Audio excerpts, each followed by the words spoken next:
الانديه وبتاع مين اللي قال كده؟ العالم كله بيقول كده الا احنا. اشمعنى السنه دي؟ ما انا مش عارف، ما ده اللي انا بقوله، اشمعنى السنه دي؟ اسال بقى، اسال روحك. لا اسال نفسك. اسال قلبك. اسال نفسك. ازيك يا ليث؟ وحشني والله. ازيك يا كابتن؟ كل سنه وانت طيب. وانت طيب يا حبيبي. كابتن عزمي، يعني انا عايز اسال سؤال بس، يعني انتوا بقالكم كام يوم بتقولوا ان في اخبار كويسه بتلوح في الافق، وان في اجتماعات مثمره شغاله، وفي الاخر فوجئنا ان نفس الكلام ولا جديد. لا ان شاء الله يا استاذ محمد، هو كان في اجتماع اول امبارح. حضروا الكابتن سمير والكابتن مجدي عبد الغني والدكتور كرم كردي، وكنت انا، وكان المندوبين من الاهرام، من وكاله الاهرام، ومندوبين من برومو اد. تمام. في تنازلات، لان خد بالك يا استاذ محمد ان كل واحد بيتمسك برايه، هيبقى فيها زي ما تقول شيء من الخساره للجانبين يعني. تمام. لكن لابد من وجود من الوصول الى صيغه توافقيه بحيث الطرفين يستفيدوا يعني. تمام. فان شاء الله هنوصل لحل، والحلول هتكون بكره ان شاء الله، هترضي كل الاطراف باذن الله يا استاذ محمد. يعني والانديه هتتبسط والاتحاد هتتبسط وكلها فعلا هتمشي تمام يعني. يعني ده خلال قد ايه يا كابتن عزمي؟ يعني بكره ان شاء الله باذن الله، بعد اجتماع وزير الداخليه ان شاء الله. طيب خلينا نروح لوزير الداخليه سياده اللواء منصور العيسوي، اجتماعه بكره مع رؤساء الانديه الشعبيه والكابتن سمير زاهر. يعني هي كانت دعوه من الكابتن سمير زاهر على فكره. ما سياده اللواء وافق وسياده الوزير وافق، واسامه بيه هيكل وافق، وزير الاعلام، والمهندس حسن صقر، والسبع انديه الشعبيه. والمهندس حسن صقر هيحضر؟ غالبا ان شاء الله. بيقولوا ان هو ما بيروحش مكتبه عشان لسه ما حصلش تجديد، وان هو قاعد في البيت لغايه ما يحصل تجديد يعني. والله انا انا سمعت هذا الكلام، بس انا يعني باكد ان هو ان شاء الله يحضر بكره باذن الله. بس هو بيني وبينك يا كابتن عزمي، كابتن عزمي انا عايز اسالك سؤال. محمد لازم يبقى لها حل يعني. طب انا عايز اسالك سؤال يا كابتن عزمي. اتفضل. يعني هو برضه المهندس حسن صقر يحضر باي صفه؟ رئيس المجلس القومي للرياضه. طب ما هو المده بتاعته انتهت امبارح 30/10. ما طلعش ليه بيان او اي شيء؟ لا ما طلعش، لا ما طلعش بيان خبر. هو طلع ان احتمال التجديد لمده 3 شهور فقط. ده اللي طلع، لكن لسه ما طلعش حاجه رسمي، واحنا النهارده 31/10. ان شاء الله هيطلع، ما هو تلاقيه في المطبخ بس بيستوي. طيب اهم النقاط، خلاص السواقه لسه على نار هاديه. اهم النقاط اللي هيتم بكره استعراضها مع سياده وزير الداخليه وسياده وزير الاعلام. هو طبعا خد بالك ان لابد نضع في الاعتبار ان يعني، ويمكن انا قلت النهارده الصبح الكلام ده، ان الوايت نايت والالتراس دي ناس اغلبهم خريجين جامعه، كل هدفهم يعملوا دخله حلوه، يشجعوا بطرق حديثه. ده لا خلاف عليه، ده احنا مش مختلفين عليه. لا. الناس اللي هي بتمسك الشماريخ دي عشان الامور ما تختلطش او الاوراق ما تختلطش يا ليث.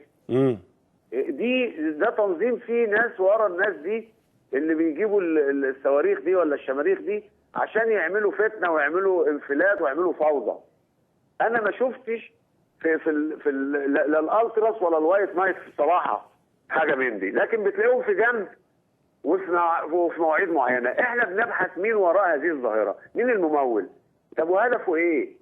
هل عايز يغلط في السياسه بالرياضه، او يدخل الجماهير الكوره في السياسه او في المظاهرات، او يعني ما في حاجه مش مظبوطه. في حاجه مش مظبوطه. هو اقول لحضرتك حاجه، وكان في احد الاساتذه اللي هم من اهل الفن يعني، بس هو قال لي ما فيش داعي لذكر اسمي تماما، كان كلمني امبارح في التليفون بخصوص هذا الموضوع برضه. قال لي على فكره الموضوع ده ممكن يكون الموضوع ده بقى تجاره بالنسبه للناس اللي بتبيع الشماريخ دي، فانت لما تيجي تلغيها، ما ده بيقول لك سوق كبير بالنسبه له او دخل كبير بالنسبه له هتحرمه منه. فانت لو انت كجمهور ما اشتريتش، هو هيبعت ناس تولع علشان يا سيدي الفاضل الشمروخ ب 120 جنيه من 60 عارف الشمروخ بيتحدد ازاي يا كابتن عزمي؟ ايوه، على حسب اهميه المباراه. يعني اهلي واسماعيلي مثلا بيبقى ليه سعر، لكن مثلا اهلي والداخليه بكره ليه سعر. الاهلي غير مثلا سموحه والجيش. ايوه كده، ايوه كده. يعني حسب تقل المباراه. حسب تقل المباراه بيبقى سعر الشمروخ. الكلام ده انا بقول لك، انا عارف انا بقول لك ايه. طيب يعني انت شايف ان هذه الظاهره لها اهداف اخرى ولا هدفها ايه؟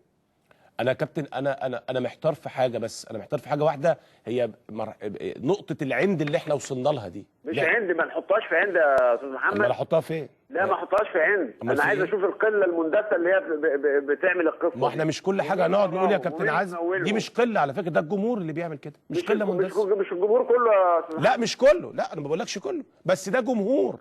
هل الجماهير راحه؟ يعني انت شايف الناس في نكد، والناس في حاله اقتصاديه مهببه، وبعدين الناس المتنفس يروحوا كرة القدم في الملاعب يستمتعوا، يعني مش يولعوا، يعني يدوا فرصة للناس تستمتع تشم نفسها بس في حاجة تبص منها، ولا الكلام ده غلط؟ طب انا عايز اقول لحضرتك حاجة، ايه الأجندة اللي انت رايح بيها بكرة كاتحاد كورة؟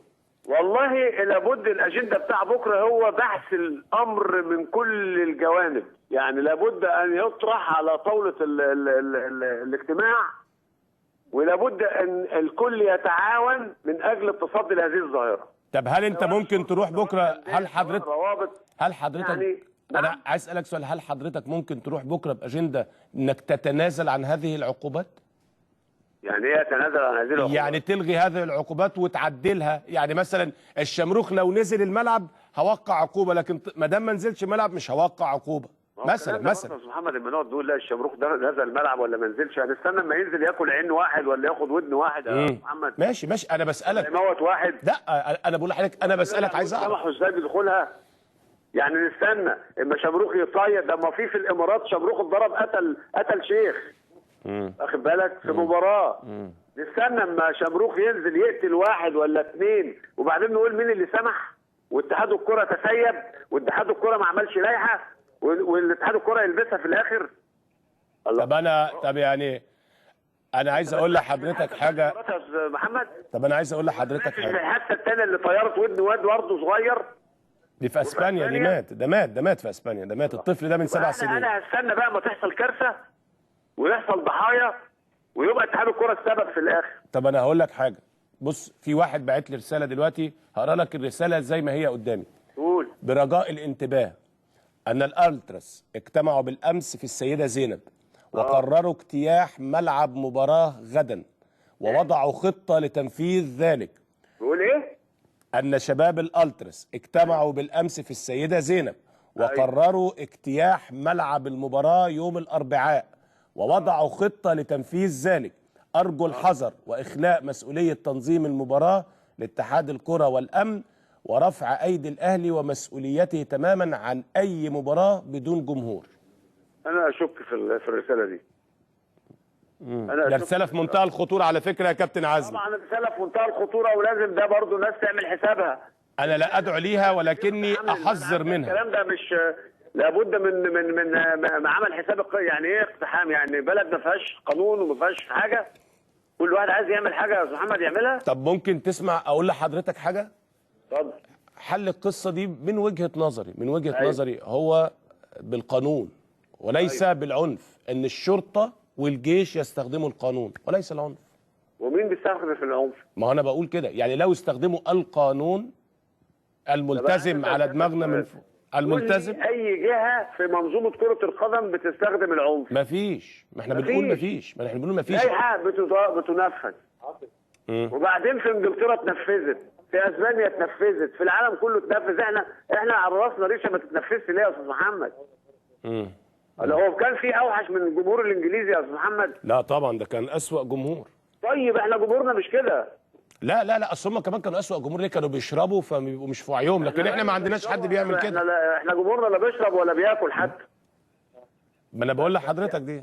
يعني لازم احنا الجمهور بتاعنا بعيد عن المسائل دي خالص، صدقني والله. لا الالتراس في القصه دي ولا النايت رايتس بالشكل ده. يعني انت شايف ان بكره ممكن تتحل هذه القصه؟ ان شاء الله بكره نوصل لحل في الاجتماع ده باذن الله. طب انا عايز اسالك سؤال. بس انا عايز يا استاذ محمد، يعني انت راجل بتقدم برنامج متشاف كويس الحمد لله. لابد ان احنا فين توحيد الخطاب الاعلامي يا استاذ محمد؟ لا والله انا وكل الزملاء موحدين نفس الخطاب يا كابتن. توحيد الخطاب. سيبك بقى من الناس اللي بتشرط دي واللي عاملين فيها الصوار التايوان دول اللي بيطلعوا يعملوا وما تشوفهمش الا في الطايف.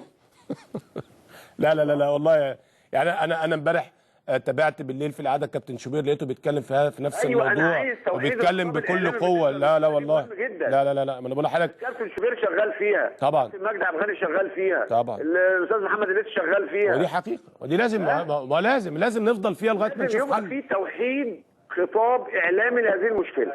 طب بقول لك ايه، انا عايز اسالك سؤال بقى الكابتن عزمي مجاهد. اتفضل يا جميل. هو دلوقتي كان من قيمه اسبوعين كنت كلمتك مره في مكالمه او من 3 اسابيع وقلت لك ان في خبر بيقول ان المهندس ايهاب صالح بيطالب باقاله عزمي مجاهد. من كام يوم قريت خبر ان عزمي مجاهد هو اللي اقال ايهاب صالح وهو اللي خد مكانه. انت هتدخلني في ايهاب صالح تاني؟ ايهاب صالح كان عايز يقلني انا. طب ما انت اللي قلته. الكابتن مجدي عبد الغني. طب ما انت اللي اقلته هو وانت اللي خدت مكانه. عامر حسين. يعني اصل الكلام ده برضه الكلام صعب قوي، يعني ما ينفعش. يعني انا لما اجي اتكلم مثلا على عضو مجلس اداره لابد ان احترم اعضاء مجلس اداره ولهم تقديرهم. ايوه بس انت اجي اقول على كابتن مجدي عبد الغني ده صديقي وزميلي. ايوه بس انت طلعت جامد قوي، ده انت اللي اقلته، انت طلعت جامد. ان انا اطلع مثلا وهو بيقدم بالروايه اقول له يا مجدي، ما يصحش. كل واحد له احترامه وتقديره. ايوه بس انا بقول لك انت طلعت جامد وانت اللي اقلته. اسمع، انا راجل دلوقتي انا مش قائم باعمال مدير التنفيذي. وانا اعتبر راجل موظف ودي شغلتي. تمام. لازم اشتغل. يعني مين اللي جابني؟ المجلس. تمام. لازم احترم المجلس وانفذ سياسه المجلس. مش ان انا بفهم المجلس، يعني المجلس ما بيفهموش وانا اللي بفهمهم. ما ينفعش يا استاذ محمد. كل واحد لازم يعرف قدره وقدر العمل بتاعه. انا بقوم بمأمورية يبقى لازم اعملها صح. مطلوب ايه في شغلتي؟ بيبقى واحد تنفيذ قرارات مجلس الاداره، تتنفذ قرارات مجلس الاداره. واخد بالك؟ يبقى ما يجيش بقى مثلا ابقى قاعد في الجلسه ورئيس الجلسه ولا عضو مجلس الاداره بيقول الموضوع ده كذا كذا، اقول له لا ده غلط، الموضوع المفروض كذا كذا. كل واحد له اختصاصه، ومهمه المدير التنفيذي هي تنفيذ سياسات مجلس الاداره. بس انت طلعت جامد، انت اللي مشيته، انت اللي طلعت انا جامد. والله ما ماشي حد ولا في ايدي ان انا امشي نفسي حد. ماشي، شكرا يا كابتن عزمي، شكرا جزيلا لحضرتك.